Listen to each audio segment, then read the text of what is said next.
Hey Brickmaniacs, welcome back to another Monday SitRep. Got a nice lineup for you this week, starting with some restock pre-orders like we said on Friday. The Hueys back. Yeah. Which we put it back in the lineup literally as soon as we possibly could. We're going to try and keep this thing in production for a little bit. I think this is one of the best Huey models we've ever done. Yeah, that's top of the line for sure. Dan's designer's desk was recently approved by Bell, and we published it, I think, last week, 2 weeks ago, something like that. And so he's got some details on this epic kit, and then also just kind of some look ahead into what he's planning on doing with the future now that we've got the Huey license. So there's some cool insights there that I won't spoil. Make sure to go check it out. But printing all over this, lots of functions, those iconic sliding doors that have been included, and then also they've got that opening front door and pilot door as well. Just some really cool play features. I don't know if I can get it. Yeah, there we go. Little pilot's door. Bam. The mounted door guns with those brick arms feed chutes. Oops. I broke it.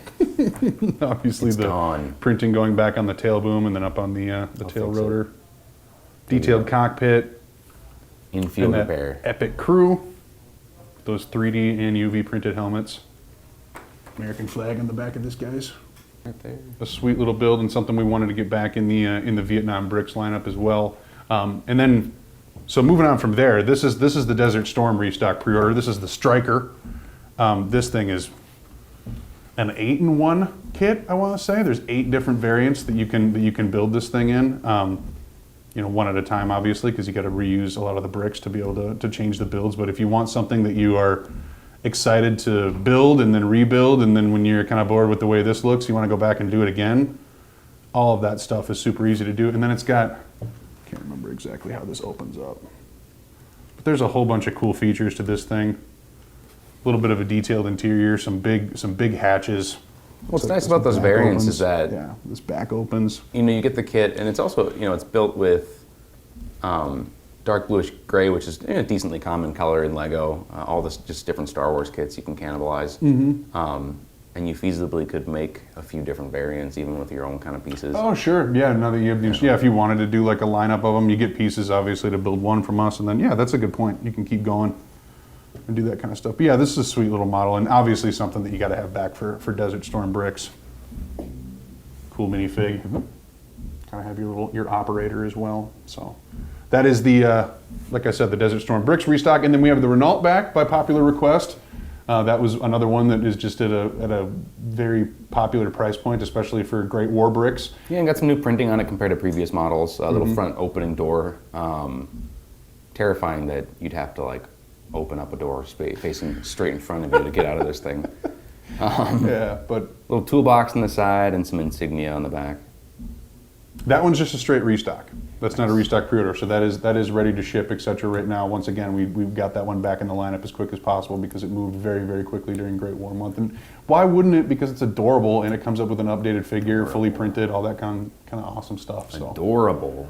And then you can... I mean, for a tank, it's got that splatter mask, the anti-spalling mask. That's not adorable. That's a terrifying, look, but figure. It's cool. So he's peeking out of there. I think there's a way to plug that in, actually.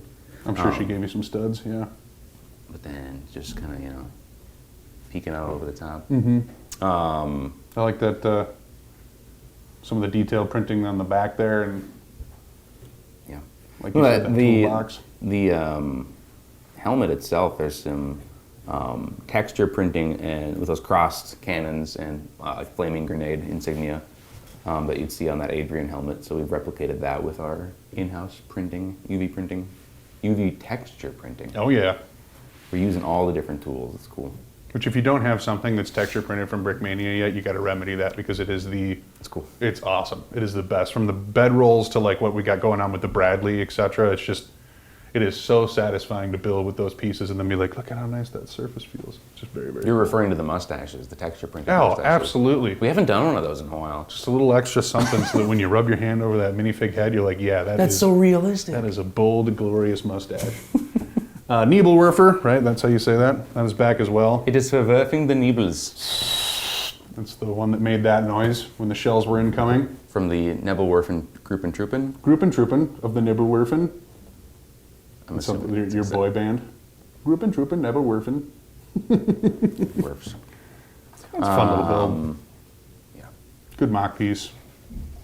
Nice little artillery spot. Another one of those where you pick up one kit and you've probably got at least a couple. I mean, I know that some of the gears are tough to find, but you've got at least some parts in your inventory that can help build you an arsenal of them and not just one, but it's a fun little build. Cool functionality. You can load it up.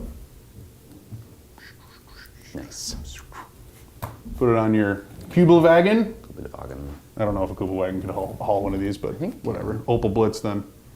Put it on a truck and haul it away. Yeah, I think a Kubelwagen. Or a, what's that other one? The motorcycle with the tracks? Oh, Cat Cat and and Crad. Crad. What a cool vehicle. Might have some of those online actually right now. Should go check that out. Those Do we? are sweet. We might. I can't really remember. Schwimmwagen, we've got a couple of those too. We try to keep those mini kits in stock, but it's like, it's tough to. They go. Yeah, they go fast. Let's jump into the minifigs. We've gone over the Waverines a whole bunch. The medium dark flesh was sold out, so all I had to grab was the reddish brown and the light flesh. Again, they're wearing those dark gray. It's like that navy wet weather gear. Sort of what I thought was a iconic piece of equipment that they would have worn during the Battle of Way, and yeah. Yeah, cool figures. Make sure to check out the full review video that we have posted on that and a couple of others. Smoke Jumper's back. Smoke Jumper is back as well, yes, which hilarious that people are buying these for the parachutes. I mean, I know those are sweet and whatever, but I've like, seen them on some World War II, like Filthy 13 guys, and it looks pretty dang good, actually. it makes us wish that we were able to produce like a 3D and UV printed parachute that we could actually keep in stock, but like with how those departments are already at max capacity, I'm not really sure how something like that could be And this weird achieved, texture printed face. Some people thought it was really weird looking. Some people thought I think it is different than what we've done before. It is a little bit closer to the face than probably what the actual mask Sure. would be, but there just wasn't a really good option out there that was. Well, Lego 'cause we- had a fit like a football shield, but it was like out to here. Yeah, the hockey helmet thing. ho- that the that hockey. was that was not an option. That would have been It just also isn't available, but this actually is in real life. Like this is kind of the scale of one of those helmets. Like, Yep. in real life, our heads aren't this giant cylinder that minifigure heads are. So this actually gets pretty close to a realistic scale. similar to the Apollo astronaut, where it's kind of just like in a little bit different scale because you work with the bulkiness of that material. But yeah, that's really cool. So it's like the scale is probably closer to real life than almost anything else that Lego does. So it's different. Yeah, it's a super unique figure just from that standpoint. So, and we might even still have some Sherpas, etc. online. So take advantage of that, and then load yourself up on some smoke jumpers, or just have one because the novelty of it. Probably not a figure that will restock a ton, but one that we wanted to get back because of how fast the initial sellout was. And I love that the backpack or the parachute sits down flush when you put the head on there. Like sometimes, like with I know. Lego pieces, their head just pops up and there's this big gap and just kind of drives people crazy, myself included. This is nice. So Yeah, that's what happens when you have Lego people designing your Lego fans designing your 3D printed elements, is they really make sure that works with it. So absolutely. All right, man.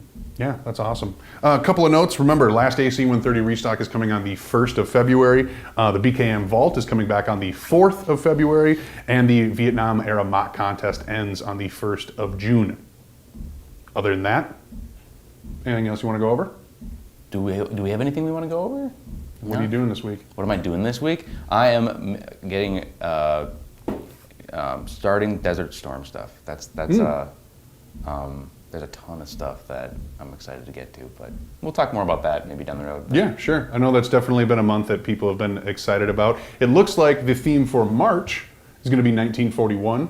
We're still nailing down exactly what that release schedule looks like, so we're not going to leak any of the models, but it seems like that theme is pretty well set. Yeah, I'm just submitting some parts list today, and that'll kind of dictate what minifigures that come out. So, yeah, Definitely a lot of history that we can cover. And the nice thing about 1941 is there's a fair amount of gaps in our inventory from early war stuff. Because if you look, Panzer III, M4A3 Sherman, there's some later war situations, but not really anything that's like of that early era. So that'll be cool at least to have that back in action. So other than that, maybe we'll check in a little bit later this week. We'll have some new releases, etc., coming out on Friday. Thanks for watching.